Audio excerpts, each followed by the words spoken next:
Court ने कहा कि फैसला आएगा, कोर्ट ने मान लिया कि शिवलिंग है, बावजूद इसके ओवैसी ने जो कहा कि एक मस्जिद शहीद हो चुकी है, दूसरी मस्जिद शहीद नहीं होने देंगे।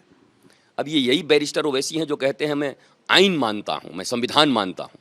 सुप्रीम कोर्ट ने फैसला दिया राम मंदिर का, अब कहते हैं एक मस्जिद शहीद हो गया। सुप्रीम कोर्ट को नहीं मानते। अब बैरिस्ट्री कहाँ गई, अब संविधान कहाँ गया, अब आइन कहाँ गया। दरअसल देखिए इनके कई चेहरे हैं। ये कभी सरिया की बात करते हैं, कभी आइन की बात करते हैं, कभी संविधान की बात करते हैं। अपॉर्चुनिस्ट लोग हैं ये। जहाँ से इन्होंने जो एजेंडा सेट किया है भारत के लिए कि भारत को खंड खंड करना है, भारत की डेमोग्राफी को बदलना है, भारत में जो सेकुलरिज्म है उसको मिटाना है और इसको धार्मिक राष्ट्र बनाना है, वो बनाना चाहते हैं। आरोप हमारे ऊपर लगाते हैं। वो चाहते हैं कि धार्मिक राष्ट्र बन जाए पाकिस्तान की तरह, बांग्लादेश की तरह। वो मुस्लिम राष्ट्र बनाना चाहते हैं और आरोप हमारे ऊपर लगते हैं।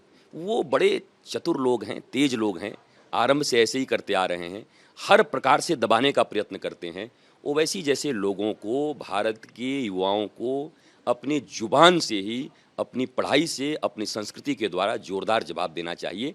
ओवैसी की बात अब बहुत लोग सुनते नहीं हैं, मुझे विश्वास नहीं है, परंतु जो सुनते हैं वो निश्चित ही देश तोड़ने का काम कर रहे हैं। महाराज, सबसे बड़ी सवाल ये है कि जो ज्ञानव्यापी में हुआ, सर्वे हुआ, सच सामने आया और सच बड़ा जो था वो कोर्ट के फैसले ने कर दिया, दिखा भी दिया। लेकिन सवाल ये है कि भारत के अलग अलग हिस्सों में, चाहे वो मथुरा हो, चाहे फिर आगरा की ताजमहल की बात हो, या फिर अलग अलग हिस्सों के अलग अलग शहर जो पुराने शहर हैं, उन पर जो मांग चल रही है, उस मांग को लेकर के क्या कहेंगे?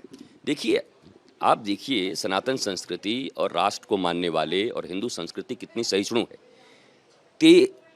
तेजो महालय पर फैसला आया, जिसको आप ताजमहल कह रहे हैं, ताजमहल मैं भी कह रहा हूँ, उस पर फैसला आया। कहीं से कोई आवाज़ उठी, कहीं कोई डिबेट हुआ? कोर्ट का फैसला आया, सारे हिंदुओं ने उस फैसला को मान लिया। अगर हमें उन्हें कुछ करना भी होगा तो ऊपर के कोर्ट में जाएंगे। लेकिन जिस तरीके का ये हैवोक क्रिएट कर रहे हैं भारतवर्ष में, हर एक स्कॉलर भी खड़ा होकर बोल रहा है कि औरंगजेब ने आपको ज़मीन दिया।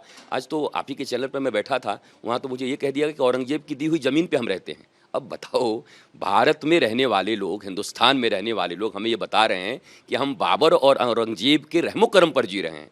तो अब इनकी मानसिकता कहाँ चली गई है?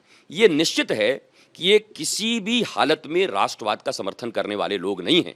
लेकिन राष्ट्रवादी लोग, सनातनी लोग और भारत को प्रेम करने वाले लोग इतनी संख्या में हैं कि ऐसे लोगों का मुंहतोड़ जवाब वो अपनी भाषा से देंगे, अपने जज्बातों से देंगे और अपने वीरत्व से देंगे। मैं हिंसा का समर्थन नहीं करता, फिर कहता हूँ, मौखिक जवाब मौखिकता से इनको दिया जाएगा और ये चुप होंगे एक दिन, क्योंकि राष्ट्रवादियों की संख्या यहाँ बहुत ज़्यादा है। और केवल ओवैसी को मत बोलिए, ओवैसी की भाषा आज बहुत ज़्यादा लोग बोल रहे हैं। मैं तो टीवी के पैनल पर जिनको देख रहा हूँ वो उसी की भाषा बोल रहे हैं, उन्हीं की भाषा बोल रहे हैं कि ये औरंगजेब का है, ये बाबर का है, बाबरी शहीद हो गया, अब हम ये शहीद नहीं होने देंगे। अरे क्यों नहीं मानते? आप कह रहे हो सुप्रीम कोर्ट के फैसले से मिला है, हमने स्वीकार किया, 492 साल इंतजार किए।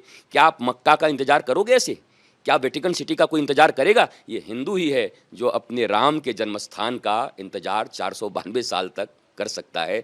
ऐसे सहिष्णु लोगों के ऊपर आरोप लगाना, इसका मतलब है उनकी नीयत ठीक नहीं है। वो अनार्किस्ट लोग हैं, वो देश में विद्रोह पैदा करना चाहते हैं। पर एक मजबूत सरकार देश में है, मुझे पता है सख्त सरकार ऐसे लोगों से निपट लेगी। अयोध्या की बात करें तो डिसीजन जो हुआ वो कोर्ट से हुआ। ज्ञानव्यापी की बात करें तो फैसला जो है वो उनके हक में है या नहीं है, ये कोर्ट डिसाइड करेगी। लेकिन इंपॉर्टेंट चीज़ ये है कि मथुरा, जहां भगवान कृष्ण की जन्मस्थली है, उसका मामला भी कोर्ट में है। आप क्या सोचते हैं, आपके विचार क्या है कि वहां से सत्य कितना बड़ा निकलेगा? देखिए, अब ज्ञानवापी से जो सत्य आया है और भारत को एक नया राह मिला है, ज्ञान